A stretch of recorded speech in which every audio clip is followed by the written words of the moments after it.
আপনি তাকে যা বলবেন সে আস্তে আস্তে তাই হতে থাকবে। কি বিশ্বাস হচ্ছে না? যেমন ধরেন, আপনি তাকে বললেন তুমি দেখতে কিন্তু ভারী মিষ্টি, তখন সে পরিপাটি হয়ে নিজেকে আরও গুছিয়ে রাখার চেষ্টা করবে। আপনি যদি তাকে ভালো বলেন সে আরও ভালো হতে থাকবে।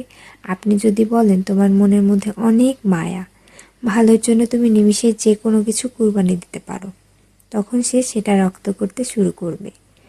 কিন্তু যখনই আপনি তার খুঁত ধরা শুরু করবেন, তার ছোট ছোট ভুলগুলোকে বড় বানিয়ে সবার সামনে অপমান করে ছোট করবেন, সে এটা পারে না, সেটা পারে না, ওটা করে না, সে একজন বেয়াদব, সে একজন অসভ্য, মুখে মুখে তর্ক করে, সে একজন মারাত্মক রাগী, তেজি, জিদ্দি মহিলা, এ ধরনের কথা যখন তাকে কষ্ট দিয়ে বলবেন, সে কিন্তু আস্তে আস্তে তাই হতে থাকবে।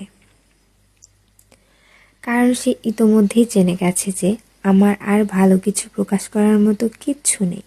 সবার সামনে যেহেতু আমি খারাপ হয়েই গেছি, তো আরও খারাপ হয়ে যাই। তখন আর সে কোনোভাবেই কারো সামনে নিজেকে সঠিক প্রমাণ করার প্রয়োজনীয়তা অনুভব করবে না। সে ধরেই নেবে যে কেউ আমাকে ভালো বললে ভালো, না বললে আরও ভালো।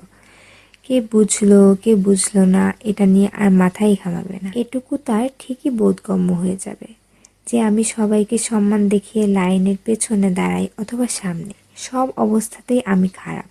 আর এভাবেই আস্তে আস্তে আপনি তাকে হারিয়ে ফেলবেন। আর একটা নারী কখনোই একদিনে বা একটি কারণে নিজেকে সরিয়ে নেয় না, এর পেছনে থাকে কোটি কোটি কারণ।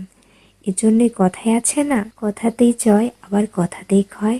কারো ভুল ধরিয়ে দিতে হয় একান্ত সবার গোপনে, আর কারো প্রশংসা করতে হয় তাকে সামনে